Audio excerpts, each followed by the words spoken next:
Hi friends, welcome to SPR media works. Banaganapalle assembly నియోజకవర్గం నంద్యాల జిల్లా నంద్యాల లోక్సభ నియోజకవర్గంలోని 7 అసెంబ్లీ సెగ్మెంట్లలో ఒకటి. ఈ నియోజకవర్గం 2008లో ఏర్పాటైంది. 2019 నాటికి ఈ నియోజకవర్గంలో మొత్తం 2,33,290 మంది ఓటర్లు ఉన్నారు. గత అసెంబ్లీ ఎన్నికలలో వైసీపీ అభ్యర్థిగా పోటీ చేసి గెలిచిన కాటసాని రామిరెడ్డి ప్రస్తుతం ఈ నియోజకవర్గం యొక్క సిట్టింగ్ ఎమ్మెల్యే. బనగానపల్లె అసెంబ్లీ నియోజకవర్గం విషయానికి వస్తే ఇక్కడి నేతలకు పంతాలు పట్టింపులు ఎక్కువే. ఆధ్యాత్మికతతో పాటు రాజకీయాల పరంగానూ బనగానపల్లెకి విశిష్ట స్థానం ఉంది. దేశానికి ఎంతోమంది నేతలను అందించిన గడ్డ ఇది.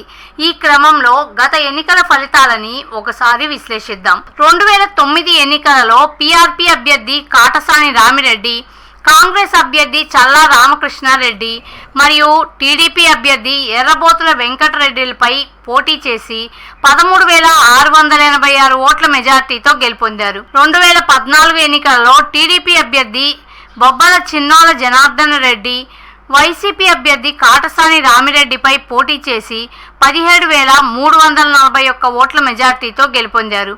2019 ఎన్నికలలో వైసీపీ అభ్యర్థి కాటసాని రామిరెడ్డి, టీడీపీ అభ్యర్థి బొబ్బల చిన్నోల జనార్దన్ రెడ్డిపై పోటీ చేసి 13,384 ఓట్ల మెజార్టీతో గెలుపొందారు. 2024 ఎన్నికలలో వైసీపీ అభ్యర్థి కాటసాని రామిరెడ్డి, టీడీపీ అభ్యర్థి బొబ్బల చిన్నోల జనార్దన్ రెడ్డి మరియు కాంగ్రెస్ అభ్యర్థి గుటం పుల్లయ్యల మధ్య పోరు జరగనుంది.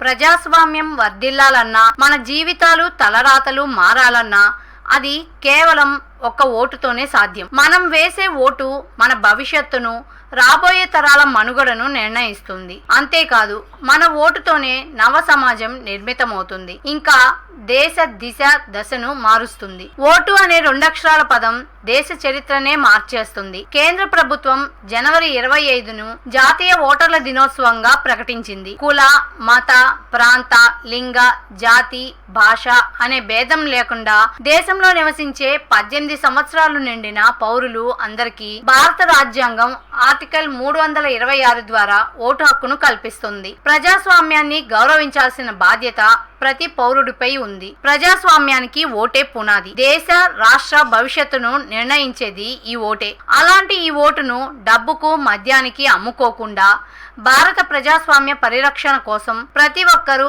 తప్పనిసరిగా తమ ఓటు హక్కు వినియోగించుకోవాలి.